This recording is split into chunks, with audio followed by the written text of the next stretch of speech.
Salut, aujourd'hui on va parler d'un alcool très fort mais surtout très connu en France et à l'étranger.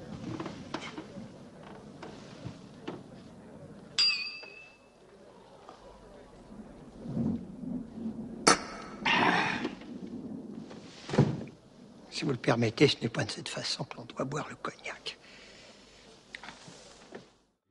Et oui, on va parler de ce produit luxueux, le cognac.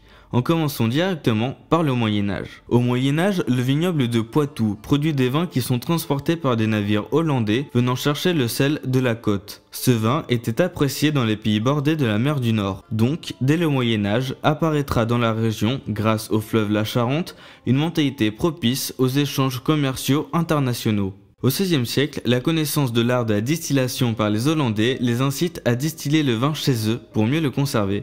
Le résultat est un succès. Ils le nomment brandewijn, qui veut dire vin brûlé, qui donnera le nom brandy, qui lui veut dire eau-de-vie de vin. Et au cours de ce siècle, il se buvait allongé avec de l'eau. Et au XVIIe siècle apparaît dans la région la double distillation qui va permettre au produit de voyager sous forme d'eau-de-vie inaltérable, bien plus concentrée que le vin.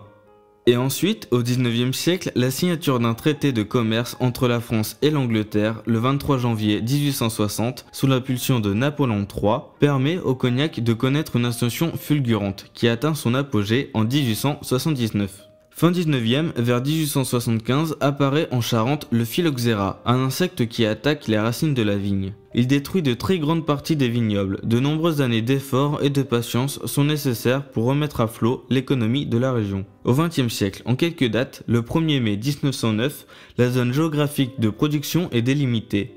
Et dès 1936, le cognac est reconnu comme appellation d'origine contrôlée, AOC. Et enfin, en 1938, les appellations régionales, les crus, sont délimitées en 6 parties. La grande champagne, la petite champagne, la borderie, le fin bois, le bon bois et le bois ordinaire et commun. Historiquement, le cognac est un produit d'exportation. Il est encore aujourd'hui expédié vers les pays étrangers pour plus de 90% de sa production. Il reste néanmoins un produit de luxe. Le cognac est aujourd'hui expédié vers près de 160 pays de l'Extrême-Orient au continent américain en passant par l'Europe. Il est synonyme d'une eau de vie de très grande qualité et il reflète un symbole de la France et de son art de vivre. Cet épisode est à présent terminé. Je vous remercie de l'avoir suivi. N'oubliez pas d'aimer, de commenter, de partager cet épisode et bien sûr de vous abonner pour suivre les prochaines vidéos. Quant à moi, je vous dis à bientôt pour de prochaines vidéos.